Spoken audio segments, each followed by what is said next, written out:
You don't belong here. Stop and ask me anything.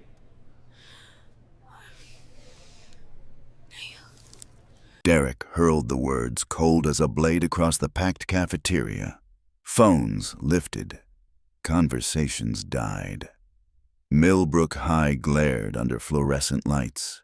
Trays clattered like the drum roll for an unfair fight. Derek blocked the path, two friends flanking him. He called it a welcome fee insurance. Laughter burst out, not amused, more like a warning. Kesha Williams stood alone, the new girl quiet beneath hundreds of watching eyes. Shoulders loose, chin raised, trying to hide the hammering pulse of someone being cornered. No one knew that at 5:30 a.m. she was in the basement, the heavy bag shivering to a jab cross-hook rhythm.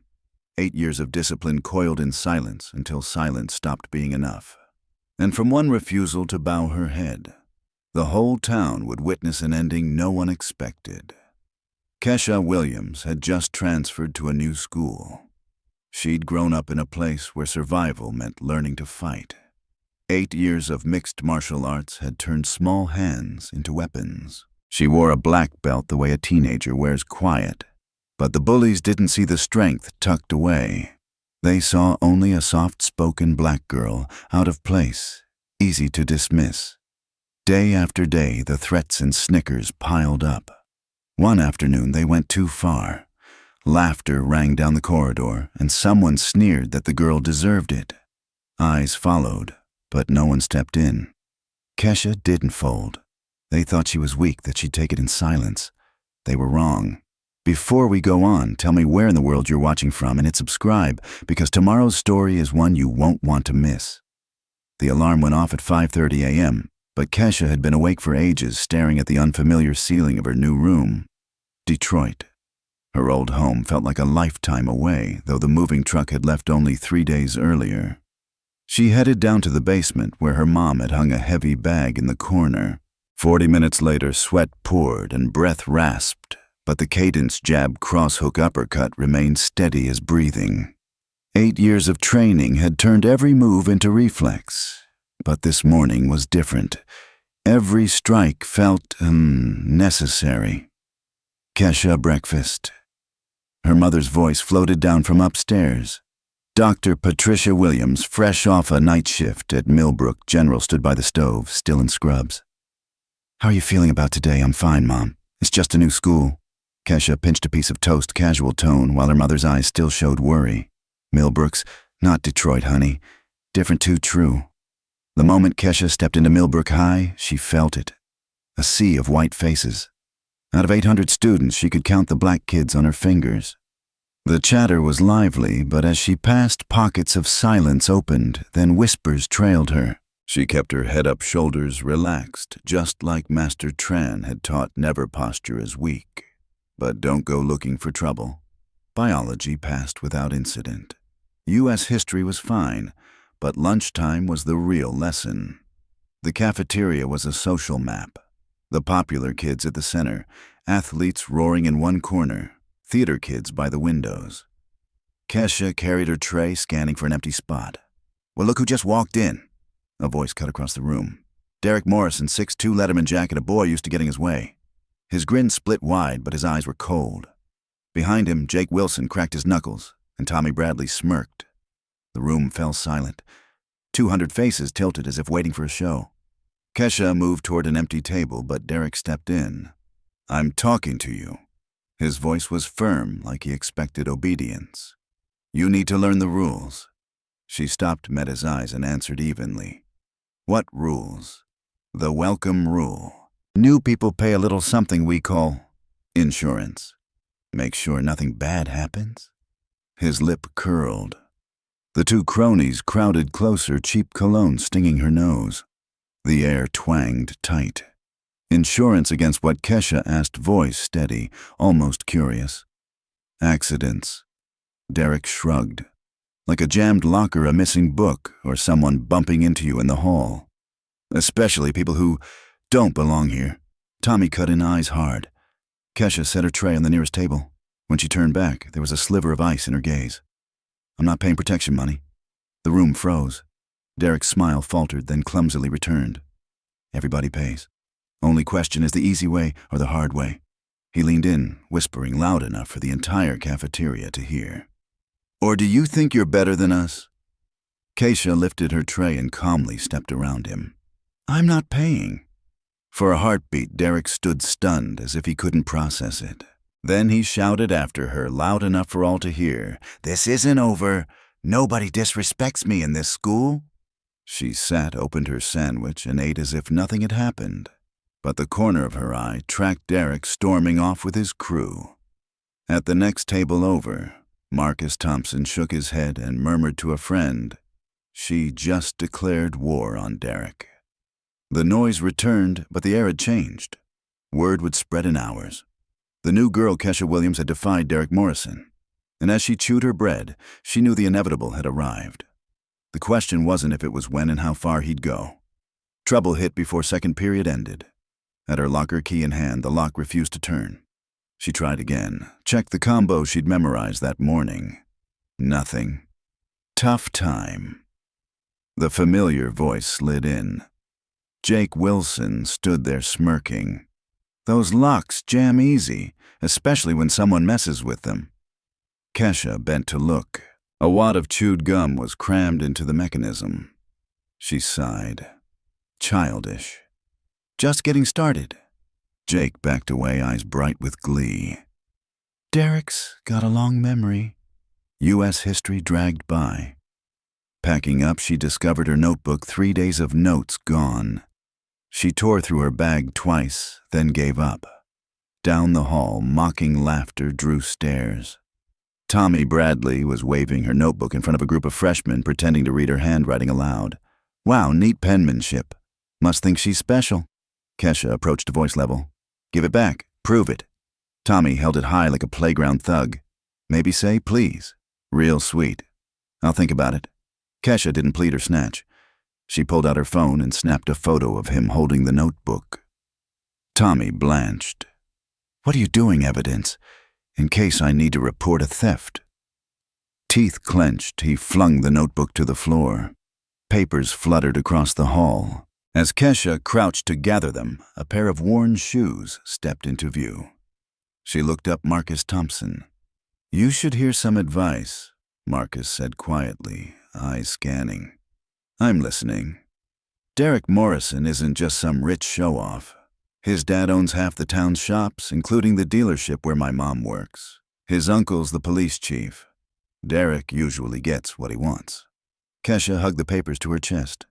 Are you threatening me? No, trying to keep you safe. His tone was earnest. Last year, a transfer kid, Miguel Santos. Derek didn't like that Miguel was friendly with the girl he wanted.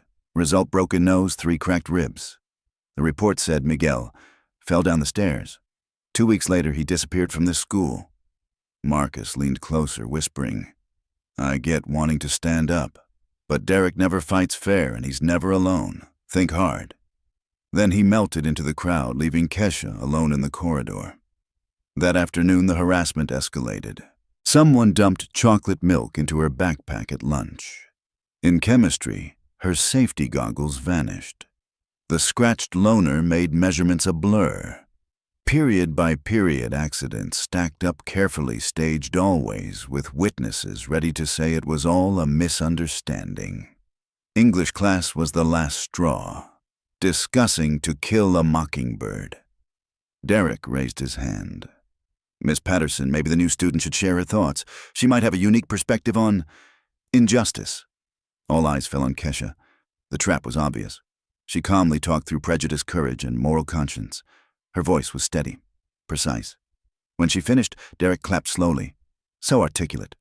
You speak really well, especially for you let the silence hang aching.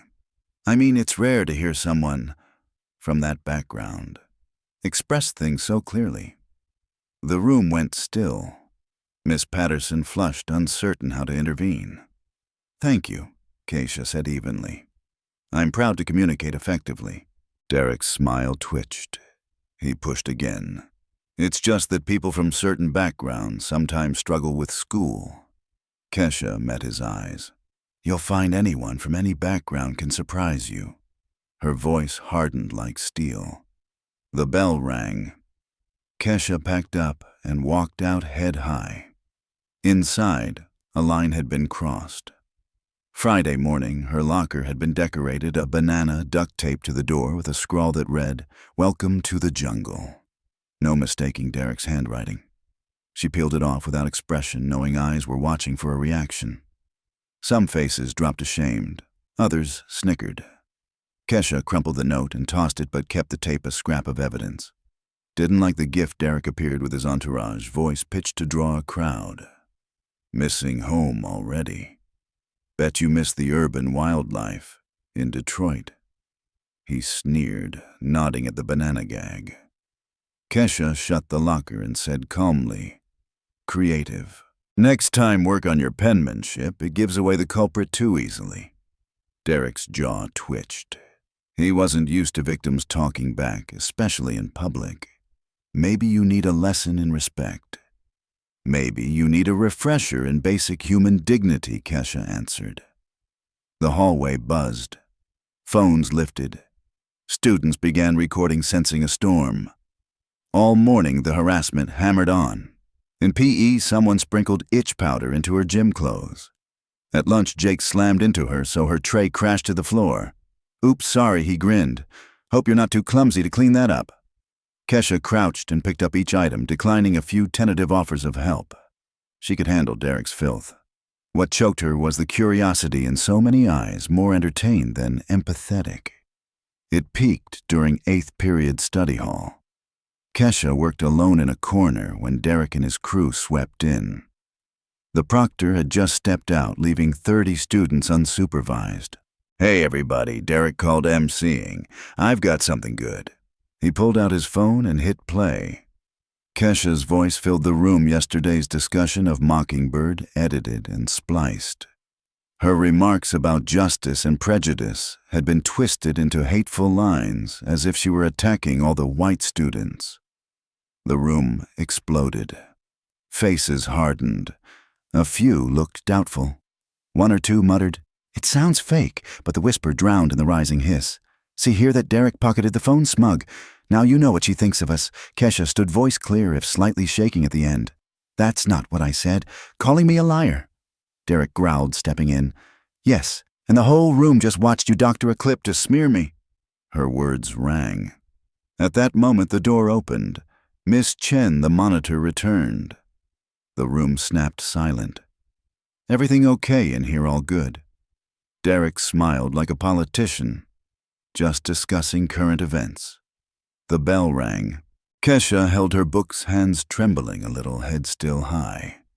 The fake audio would be everywhere online before day's end. The after-school hallways hummed. "Did you hear what she said? Thought she was nice, guess not. Derek called it." The whispers pierced. Marcus waited by her locker. "It was fake. I was there. I know what you said." "It doesn't matter."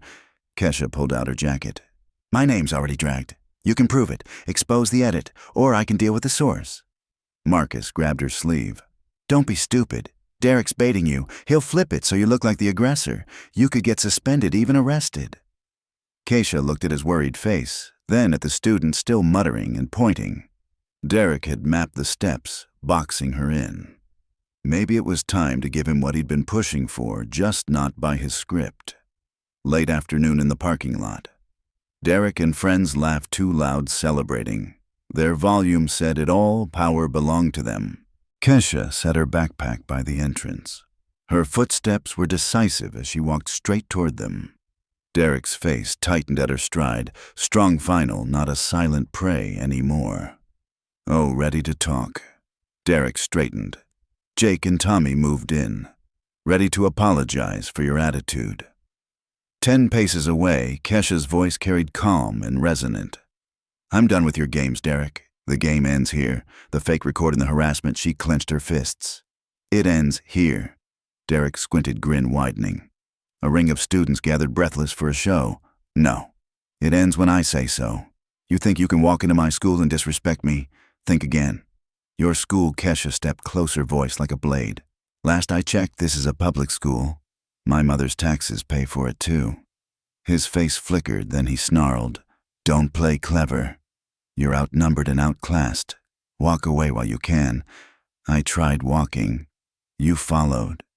I tried silence. You escalated. I tried reason. You mocked it. Now, another step. We do this my way. Tommy cracked his knuckles. 3-on-1 isn't smart, kid. What's not smart is 3 guys bullying a girl you thought couldn't fight back. Kesha's voice was steady. Her stance shifted center low, ready to ignite. Last chance, Derek. Leave me alone, and this ends now. Derek laughed, the sound bouncing off asphalt. We're going to call your mommy, no. I'm going to give you exactly what you've been asking for. The second Derek grabbed for her arm, Kesha pivoted. Training took over. She seized his wrist, used his momentum, yanked hard. He stumbled off balance. Before he could reset, her elbow crashed into his chest. He folded, gasping.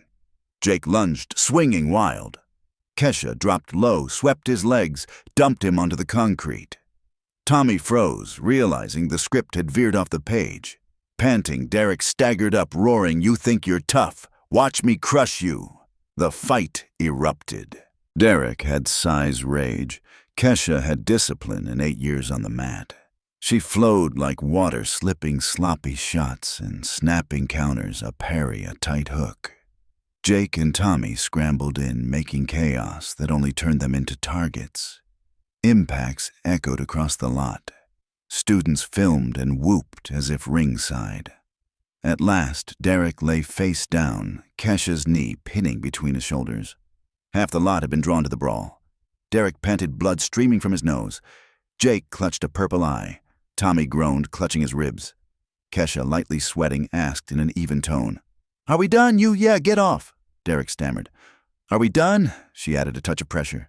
"Done. You'll leave me alone. No more dirty tricks, no more edited clips. Clear, clear." Kesha released him and stepped back. Derek slumped, wiping blood. Around them, the crowd stood, stunned, phones still raised. "Great chat," she said, picked up her backpack and walked away. In the office, Principal Martinez was signing paperwork when her secretary burst in.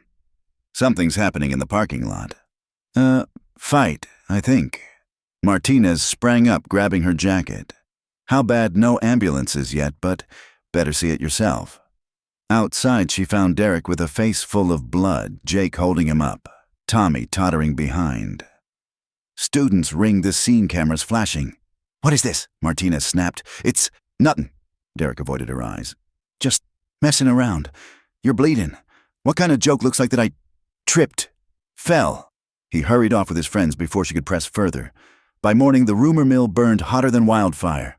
Some said Kesha had used a weapon. Others claimed she'd flattened 5 guys. The truth was impressive enough, but high school gossip is never burdened by accuracy. Second period at her locker, 2 girls approached. Jessica Martinez, face anxious, eyes determined, and Amber beside her, so worried she looked ready to bolt. "Hi. Can we talk?" Jessica whispered. Kesha assessed them. Fright and something like hope. "What's going on? We heard about yesterday." Jessica faltered. "And we need help. There's a group from Riverside High." Amber edged in, voice tiny. "Yesterday, they grabbed my backpack at the bus stop, dumped everything out, and used awful words. They said they'd be back this afternoon." Kesha shut her locker and faced them fully. Her eyes settled. A new chapter opened. "What do you want me to do?" "Come with us. To the bus stop this afternoon." Jessica's voice shook, writing a line between hope and fear. "If they see you, maybe they won't try anything." Kesha saw their worried faces and thought of Derek's blood on the asphalt. The fake audio, the public humiliations. Heat pooled like an ember.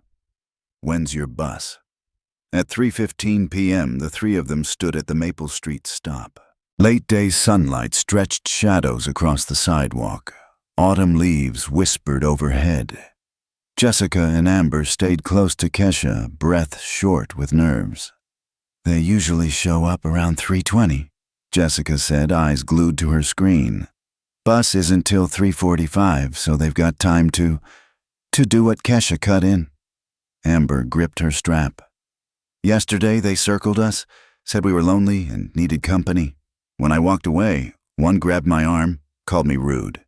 Then they dumped my bag in the street and made me pick everything up while they watched. and threatened us if we told anyone Jessica swallowed. How many? 3. Brad's the leader, bleached hair. Connor's got full sleeve tats. Tyler's the one who grabbed Amber. At 3:22, a beat-up Camaro swung onto Maple Bass thumping. Doors opened. 3 boys swaggered out moving like they owned the block. Brad spotted Kesha and squinted. "Who's the new girl?" to nobody. Jessica stammered. "Just waiting for the bus." Connor laughed, showing off the tattoos. "Doesn't look like nobody." "Looks out of place." Tyler closed in. Amber ducked behind Kesha. "Brought back up, sweetheart. Not very polite." Kesha's voice carried cleanly along the empty street. "I'm here to talk to you." Brad arched a brow. "About what?" "About the part where you leave these girls alone from now on." The 3 exchanged a look, then burst out laughing. Connor wiped imaginary tears. "Hilarious. Rescue squad is one girl who thinks she's tough. I don't think anything Kesha said standing tall. I'm telling you, the harassment ends today." Tyler leaned into Amber's space. "And if we don't want it to end, then you'll find some people aren't easy targets." Brad drifted left. Connor edged right. "You've got fire. Ditch these nobodies and come with us. We'll show you real men. I don't spend time with guys who treat bullying girls as entertainment." "Girls!" Tyler's face twisted. "They're old enough to learn respect." He reached for Amber's shoulder. Kesha surged. Left hand trapped Tyler's arm and rotated. Right hand chopped his wrist. He yelped, stumbling back. Connor moved, but Kesha shifted stance, weight dropped. "Last warning, leave." Brad roared and charged from the left. Connor from the right. Kesha pivoted, scythed Brad's legs while driving an elbow into Connor's gut. 2 bodies hit pavement. Clutching his reddening wrist, Tyler yanked out his phone. "You're crazy, I'm calling the cops." "Go ahead," Kesha said, never taking her eyes off Brad and Connor. "Tell them 3 guys harassed 2 younger girls and a bystander intervened. See who they believe." Behind her, Jessica raised her phone hands, shaking. "I recorded everything, including when Tyler grabbed Amber." Blood on his lip. Brad stared, furious and startled. "You don't know who you're messing with."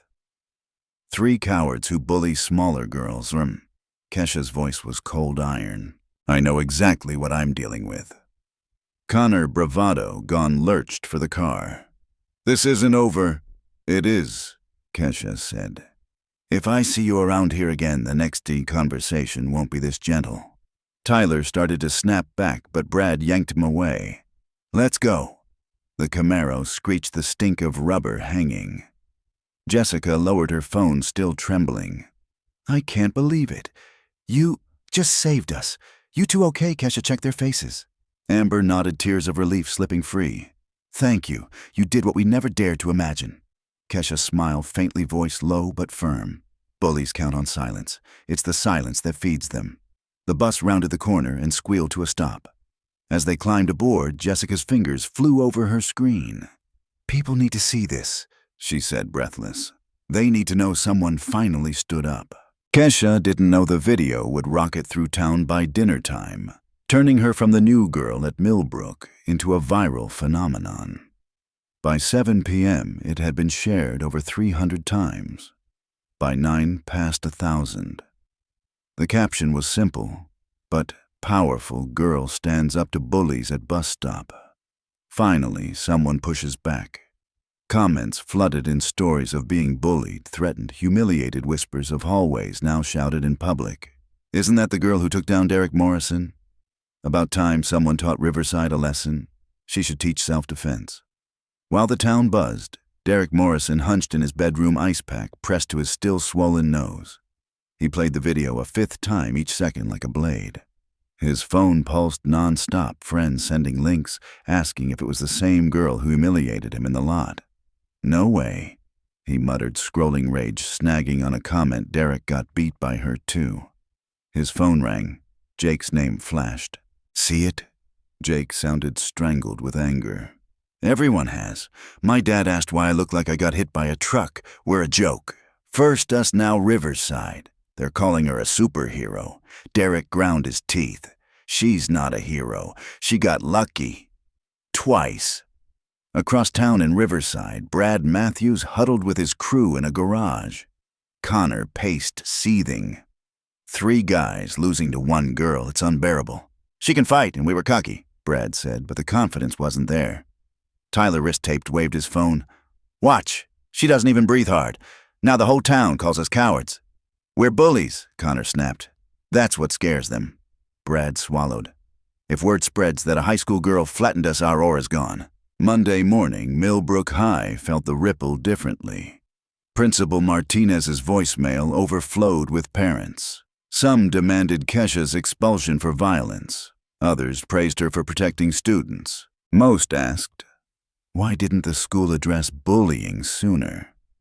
Miss Chen carried in a fat stack of forms 12 new complaints filed over the weekend. They say the video gave them the push to speak up. Martinez flipped pages, face darkening. How did we miss this? Some say they reported already and nothing happened. Meanwhile, Kesha couldn't make it to her seat without being surrounded. Some thanked her, some asked questions, some just wanted to stand near her.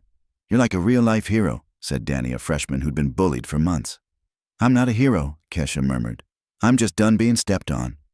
Students cheered. Administrators scrambled to douse a fire. An emergency meeting formed. Board Chair Walsh pounded the table. It happened off campus. We can wash our hands. How Martinez opened a laptop and played the clip. Over half the comments mentioned Millbrook and the unchecked bullying. A board member leaned in. You're suggesting we actually listen to students? At least this once. The debate boiled: suspend Kesha to protect the school's image, or use her as a starting point for real change. At the same time, a parent petition spread demanding self-defense classes and real protection policies. By lunch, Jessica had started a support group. More than 50 students signed up in hours. The mission was simple: create safe spaces and demand real change.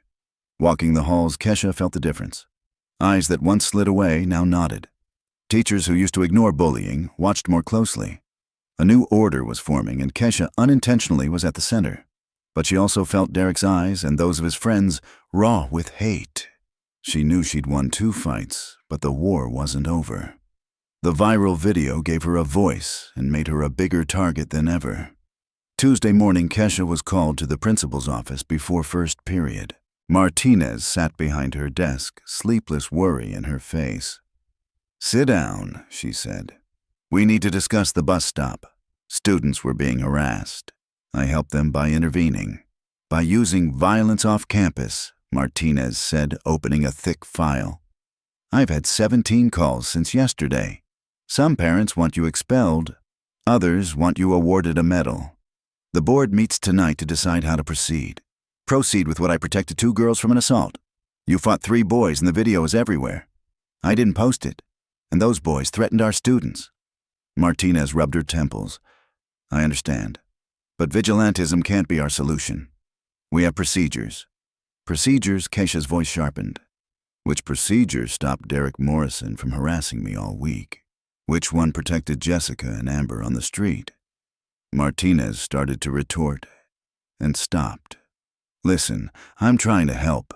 The board wants this to cool down. If you agree to stop the fighting, we can avoid harsh discipline. And if I don't, then we'll have to consider more serious consequences. Kesha stood. Then I guess we're done here. In the hall, Danny and 3 others waited. Heard you got called up, Danny said, worried. You okay? Maybe Kesha shrugged. Why? Because we want to ask you something. Danny hurried alongside. We want you to teach us what you know. Kesha stopped. Teach what how to fight back know, how to defend ourselves, how to stay safe. Danny's voice strengthened. I've been bullied since 7th grade. Yesterday was the first time no one touched me because they were afraid you were watching.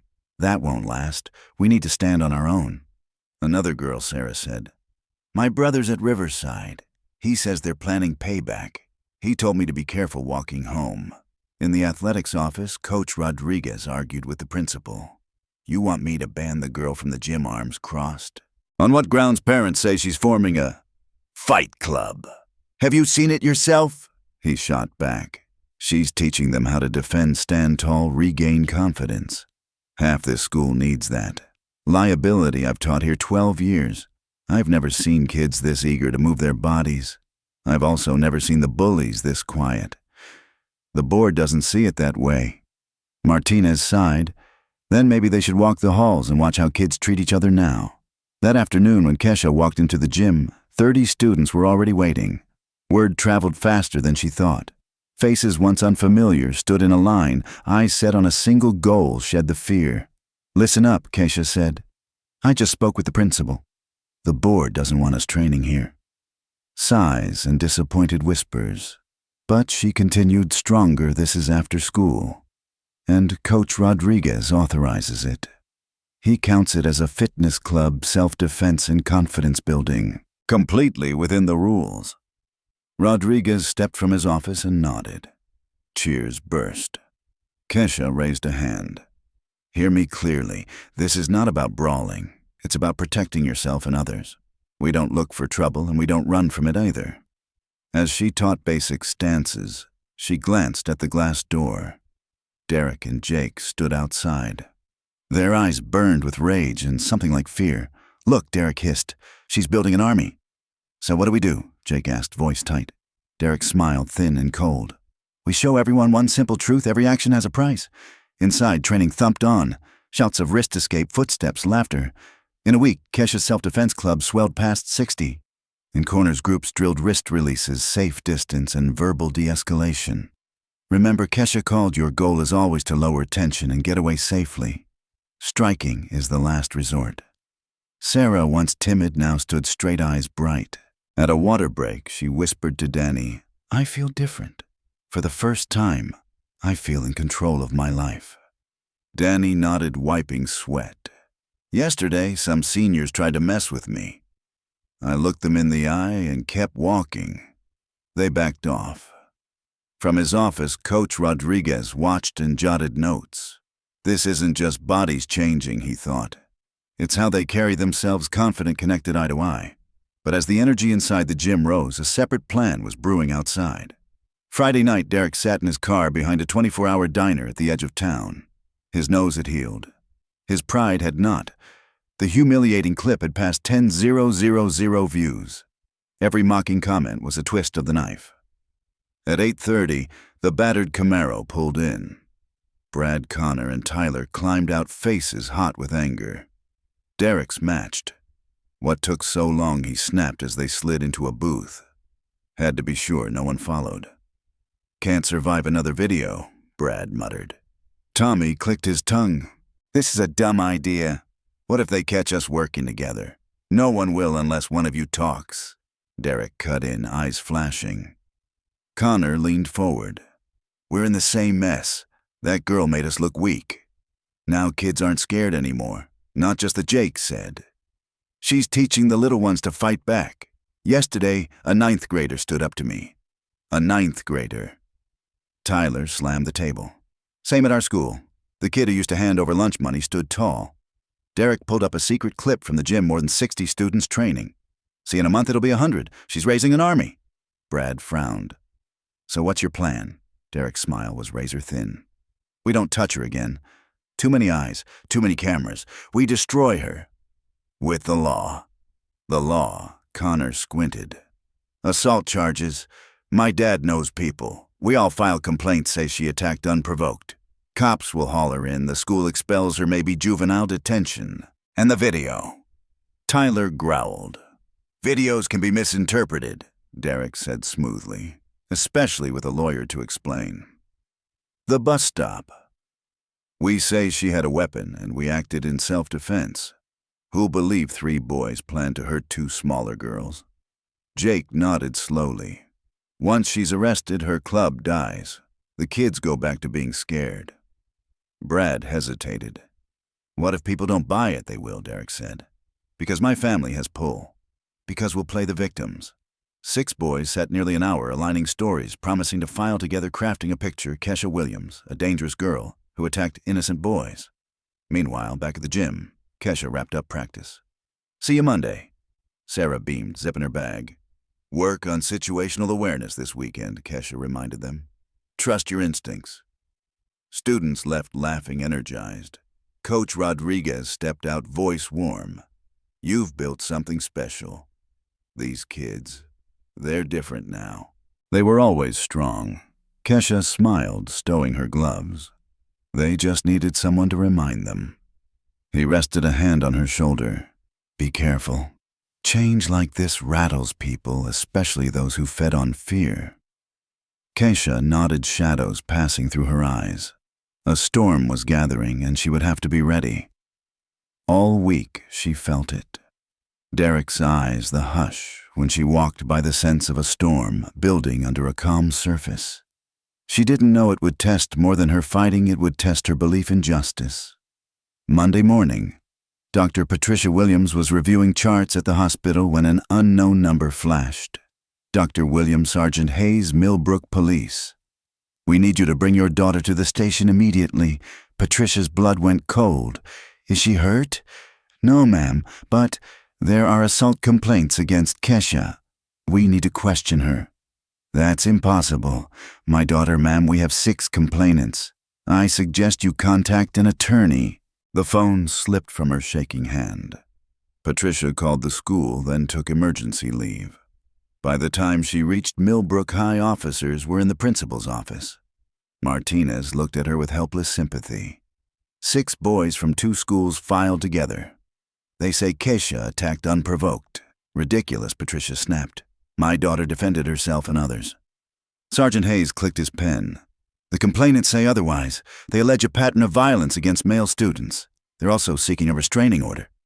Kesha walked in composure, wobbling at the panic in her mother's eyes and the officer's hard stare. She understood Derek had sprung a trap she hadn't imagined. Am I under arrest? She asked softly. Not yet, but you need to come give a statement. Your mother can accompany you. News that Kesha had been escorted by police ripped through the school. The hallways churned. Jessica burst into tears. It's my fault. If I hadn't posted, no, Sarah cut in, voice steady, surprising herself. This is Derek's fault. Brad's fault. All the ones who can't stand someone standing up. Within an hour, students created a Justice for Kesha chat. In 30 minutes, over 200 joined. The bus stop video was reposted with frame-by-frame captions explaining exactly what Kesha had done. Marcus Thompson, the boy who'd warned Kesha, stood in the cafeteria and found himself an unlikely leader. They're trying to destroy her because she protected us, because she gave us the courage not to bow our heads. At the station, Kesha sat in the interview room with her mother and attorney Rodriguez, whom Patricia had frantically called. Start at day 1, the lawyer said. Everything. Kesha laid it out: Derek's insurance fee, the steady harassment, the edited audio, the parking lot fight, the bus stop. Patricia shook, furious and heartbroken. Why didn't you tell me, she whispered. Because I thought I could handle it. And I knew if we went through channels, it'd only get worse. The attorney scribbled fast. Any proof I took photos of some locker stuff. And maybe there's hallway footage. Back at school, Coach Rodriguez argued with Principal Martinez. You know this is wrong, he said tightly. You saw what she brought these kids: confidence, connection, belief. My hands are tied, Martinez said wearily. 6 families. The board fears lawsuits more than it loves truth. Rodriguez slammed his palm on the desk. I reported Derek and his friends for years, suggested interventions, warned. No one moved. One girl pushes back, and suddenly the system erupts against the victim. A knock. Miss Chen slipped in tense. Principal, about 50 students have gathered in the hall with signs. What do they say? Justice for Kesha. Stop shielding bullies. She protected us. And parents are arriving. Lots of them. Martinez closed her eyes and inhaled. Call the board chair. Tell him we have an emergency. Outside chants rolled. Students and parents raised signs. Kesha's fight had outgrown a scuffle. It was a public movement calling out a system. In the gray interview room, Patricia sat by her daughter, watching her face the cost of standing up. No matter what, she murmured, I'm proud of you. Kesha squeezed her hand, knowing the fight for her freedom had only begun. But this time, she wasn't alone. 2 weeks later, the night before trial, Kesha sat at the kitchen table rehearsing testimony with attorney Rodriguez, the woman who'd taken the case pro bono after seeing evidence of systemic harassment, now her staunch ally. Remember, Rodriguez tapped her pen stick to facts.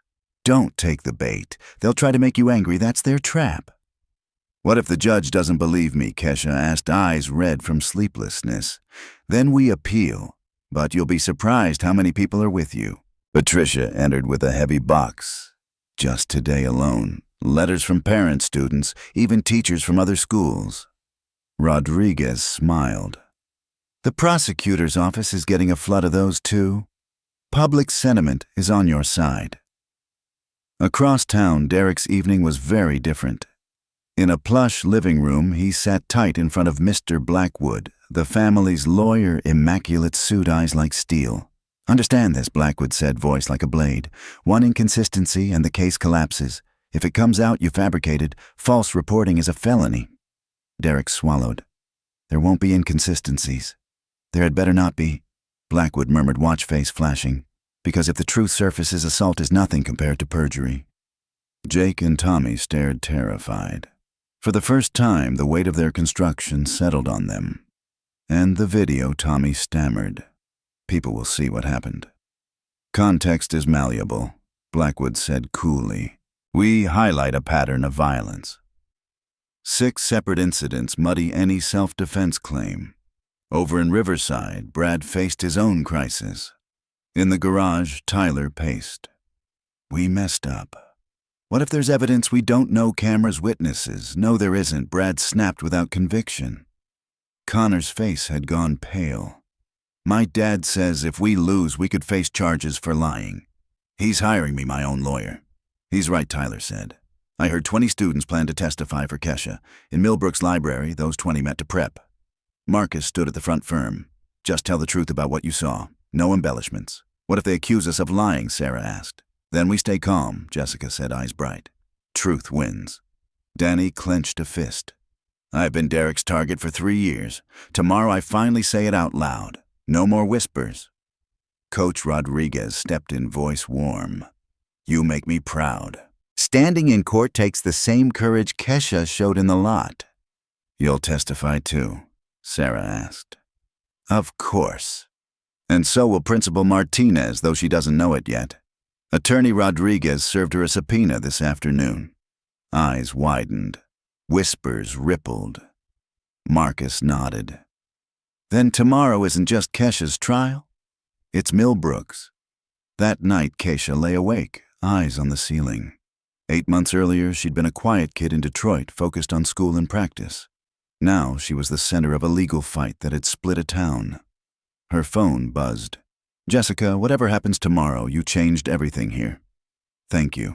Others followed through the night. Students she'd protected, grateful parents, even strangers inspired by the video. At 2 a.m., Kesha finally drifted off. 8 hours later, she would walk into a courtroom carrying the hopes and fears of everyone who'd been bullied, silenced, told that standing up for what's right wasn't worth the cost. The court would decide Kesha's legal fate, but the real verdict the community had already delivered. She'd given her friends a reason to believe in justice, and that morning, belief would be tested in the harshest place. Millbrook County Court overflowed.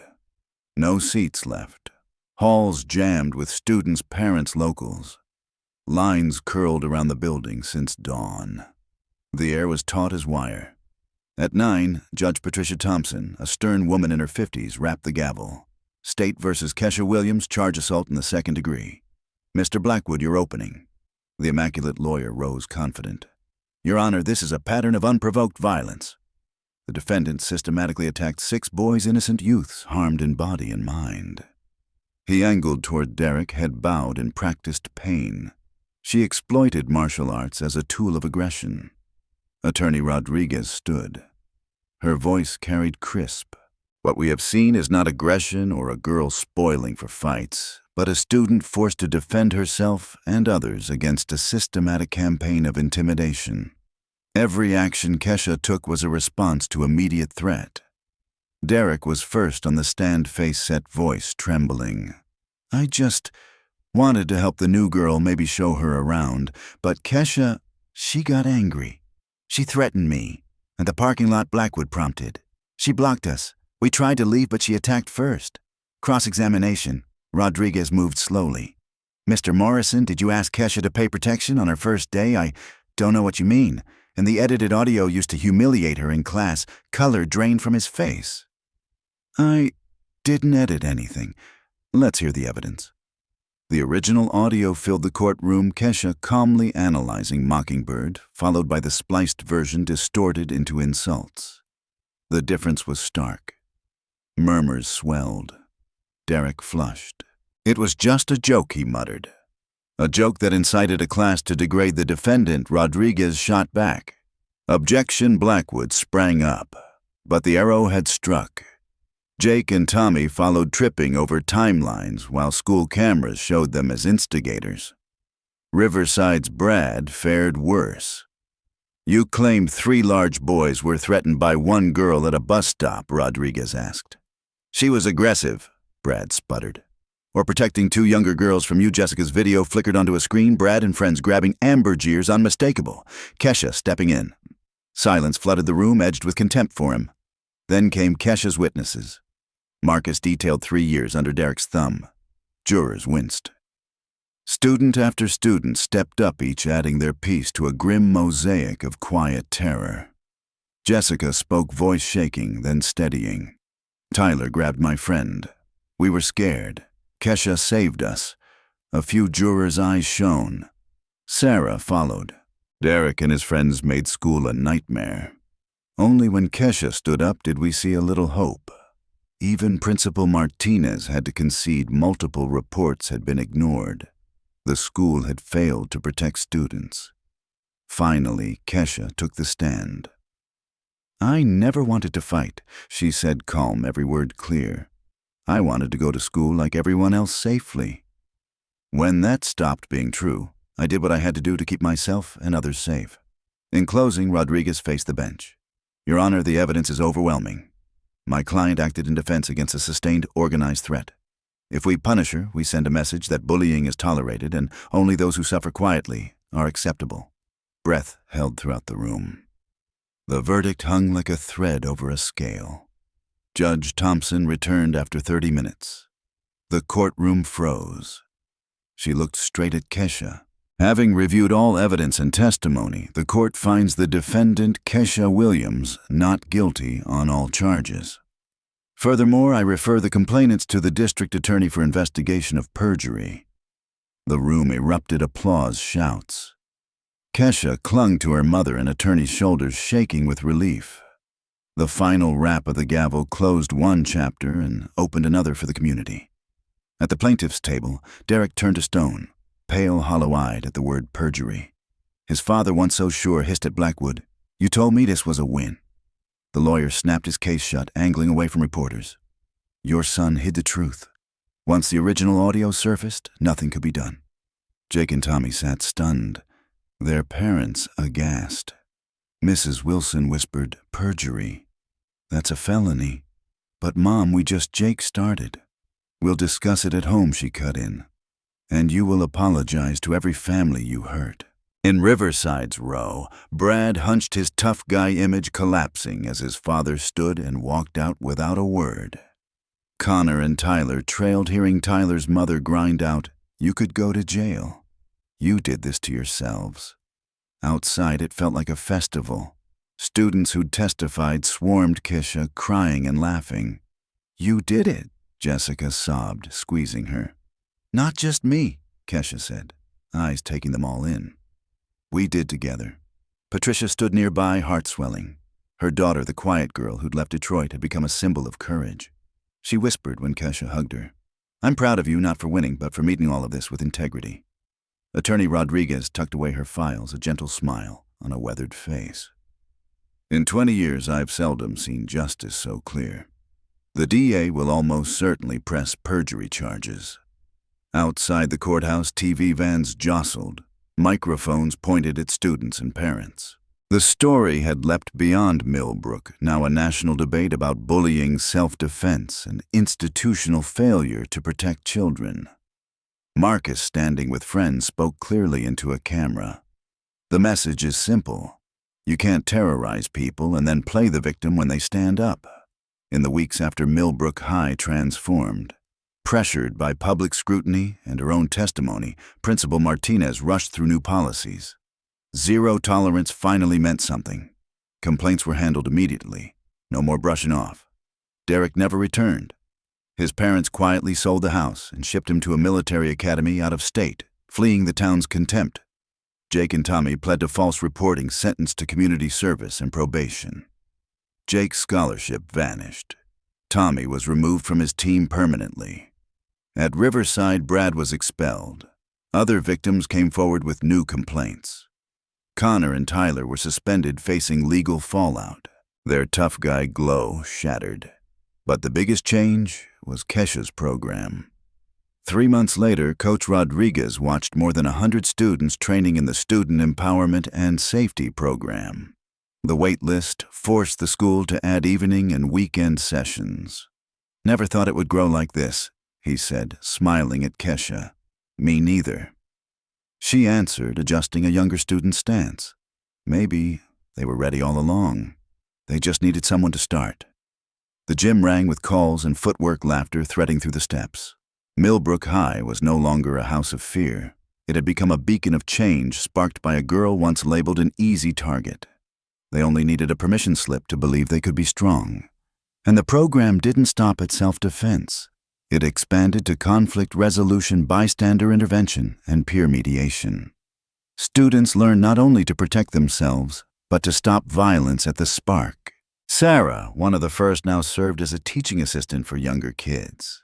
She reassured a nervous group of 7th graders. The best part isn't learning how to hit back.